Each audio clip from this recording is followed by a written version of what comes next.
Maganda umaga, tanghali, hapon, gabi sa zodiac sign na Taurus. Lola Baby nagpapakilala. Isang like, subscribes, and share lang po. So, bibigyan ko po kayo ng general reading, ha? Okay. Sa mga natitirang araw, linggo ng buwan ng Marso. Let's see. Your overall energy. A marriage will take place, either romantic or business. Okay? Yan, oh. Mukhang may magandang mangyayari. Okay? It's more on commitment. Okay? Papasok kayo sa isang commitment. Marriage man ito, love relationship, or business. Sunrise, new creative ideas, new ventures, a fresh start. Napakaganda para sa mga Taurus. Nest, an emotionally secure, loving family is important to you. Yan ha, okay. Tingnan pa natin. June, ano meron sa June? Yan ha, okay. Marriage, wedding, family, yan ha. June bride, kung ano man yan ha. Throne, position of authority. Okay?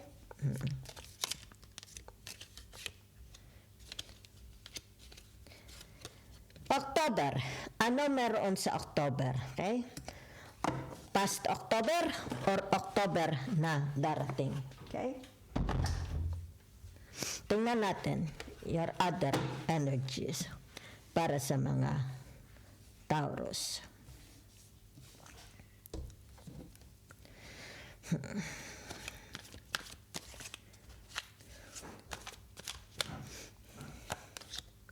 The Two of Wands. Yan ha. Ano itong the Two of Wands na ito? It is you and kung sino man itong person, di ba? Magkakaroon dito, it's like commitment. Yan ha. Maaring papasok kayo sa isang commitment. Or ito yung tinatawag position of authority. Yan ha. Or tinatawag na a family relationship, di ba? Yan. Maaring additional family members o maaring ito yung tinatawag in the month of June, okay? Or in the month of October. Or ito yung tinatawag from the past October. Yan ha. It is you and kung sino itong taong ito, okay? So naririto ang tinatawag na the Four of Cups. Yan ha. So ibig sabihin nito merong losses. Yan ha. Kailan nangyari ang losses? Nung last October. Yan ha. Okay. Okay. Nagkaroon ng losses. Maring ito. Maring sa marriage, di ba? Commitment na tapos. So ibig sabihin nito, kung ano man ito, okay? The month of October, yan ha, naka-experience ng tinatawag na losses between you and other person, okay? Maaring pagkakasakit, maaring money losses, o tinatawag na may mga nawalang, halimbawa sabihin natin valuable things, trabaho, di ba? May na-dissolve, maari, di ba?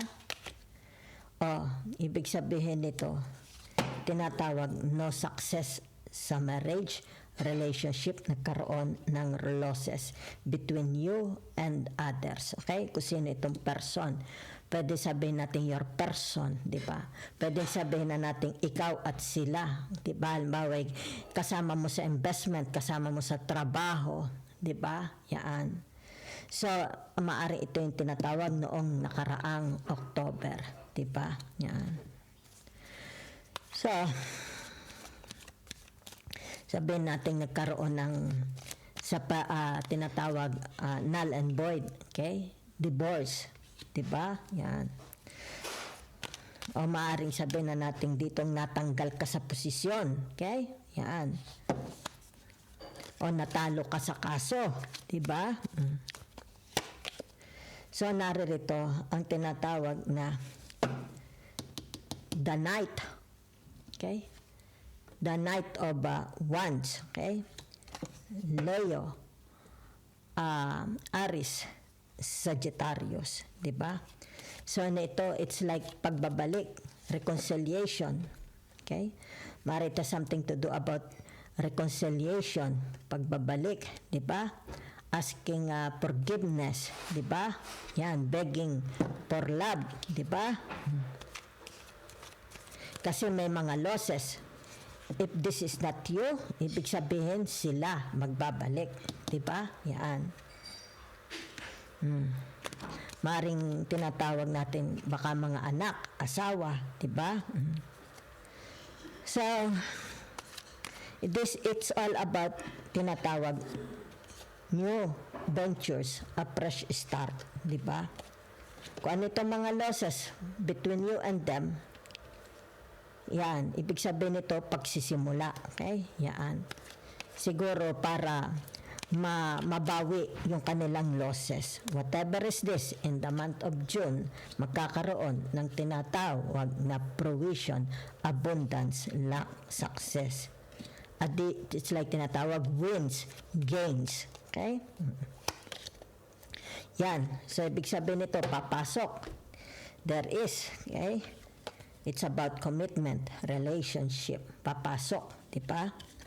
Yan. Kumbaga dito, maaring sabihin na natin, they want to start a family, di ba? Or maaring in the month of June, there is a wedding, di ba? A commitment, di ba? Ibig sabihin nito, maaring in the month of June, may mga magbabalikan.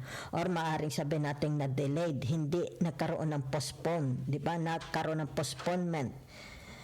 Dito nakarang October, kung ano man ito, di ba? Maaring nagkaroon ng postponement, nagkaroon ng delaying, di ba? So, let's see. Okay. Other tarot. Para sa mga Taurus. Isa lang pong like, shares, and subscribe. So kung kayo po, ako po nag-open ng fan club, okay? Para sa mga subscribers ko, kung gusto po ninyong mag-members, makikita nyo po doon kung magkano, okay? So doon kung if you want questions, kay personally makikita nyo ako doon, makakasama nyo ako, ha? Okay. Kung may mga katanungan kayo, pwede ko kayong sagutin, okay? Yan ay fan club, okay? Yan, para sa mga members na sumusuporta sa Lola. So, ibig sabihin nito, tinatawag na ignoring, di ba? Yan, o. Meron dito ignoring, yan, ha? Ano ang ini-ignore? Maybe from the past, whatever is this, nakakaranas ng tinatawag na hardship, di ba? Yan. Tinatawag na ito, kung ano man ito, ha? The 2 of Wands to the 5 to the 4 of Cups. Yan, ha? Yan. So, ibig sabihin nito yung tinatawag na okay, binabaliwala. Sino itong mga binabaliwalang tao? Binabaliwala ang ingay. Binabaliwala, okay? Yan. Ang mga, halimbawa sabihin natin salita. Yan, ha? It's like ina-alienate ang sarili. Diba? Dito ito. Yan, ha? Kung sino man ito. Kasi present. May tao. So, ibig sabihin nito, hindi siya pinapansin. Diba? Yan. So, kumbaga, ito yung tinatawag, pwede rin ito yung tinatawag pointing, okay? Blaming, yan, ha? Pointing fingers at you. Blaming this person, diba? Yan. Yan, it's like tinatawag na, kaya nagkaroon ng losses, okay? They are blaming this person, yan, ha? Okay. Since ito ang tinatawag the moon, okay? So, kung sino man ito, yan, ha? It's like siya ang responsable, okay? Sa mga nangyayari, hindi ka nais-nais, diba? Yan. Sa tinatawag relationship, diba? Kasi nagkaroon ng loss, okay? So, maaari ito tinatawag loss of job, loss of friends, okay? Yan. nagkaroon dito, it's like maaring nawala ang mga taong sumusuporta. Kung kailangan niya itong mga taong ito, saka naman nawala. 'Di ba? Yaan. Walang suporta, 'di ba?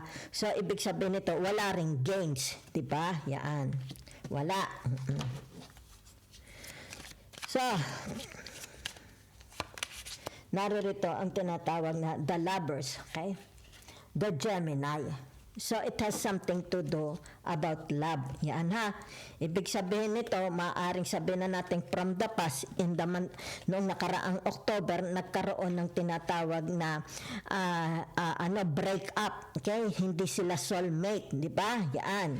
Kumbaga dito ay may mga indifferences. Whatever is this, pwedeng pag-ibig, pwedeng kaperahan, pwedeng tinatawag na sa trabaho, di ba? Sa mga tao kung sino ito, in the month of June, it's like a wedding bells. Magkakaroon ng pag-isang dibdib, maaari ito yung marriage, di ba? So, ibig sabihin nito, maaaring itong taong ito is yung first marriage niya or second marriage niya hindi naging successful, pero on the month of June ikakasal uli siya. Okay? Yan. Kumbaga dito yung tinatawag na bubuo uli, okay, ng tinatawag commitments relationship. Yan ha. So meron lang dito tinatawag siya ang sinisisi, blaming, kaya nagkaroon ng tinatawag na losses, diba? Yan. So what up? So ibig sabihin nito, kung ano man ito, heartbreak, wala na, diba? Yan. Mawawala ang tinatawag na samaan loob. Yan ha. Okay? So, maaaring sabihin na nating magkakaroon dito ng tinatawag healing. Halimbawa, kapatawaran, di ba? Baka halimbawa sabihin na nating sa barangay o mag-asawa o kaya sabihin na nating partnership, di ba? Yan. Mawawala na. Yan ha. Kumbaga dito'y matatapos na ang sisihan, di ba? Tapos na ang sisihan. Ibig sabihin nito, tayo is magkaayos na, di ba? Kayo na ang bahala, love relationship, sa trabaho, family members, sa friends, di ba? Saan pa? Sa mga taong, kumbaga dito nagkaroon kayo ng hindi pagkakaunawaan, di ba? Noong nakaraang October. Kaya nga lumabas ito, di ba? It's more about patawaran na, di ba? Tinatawag palampasan na, di ba? Yan. So, thank you very much.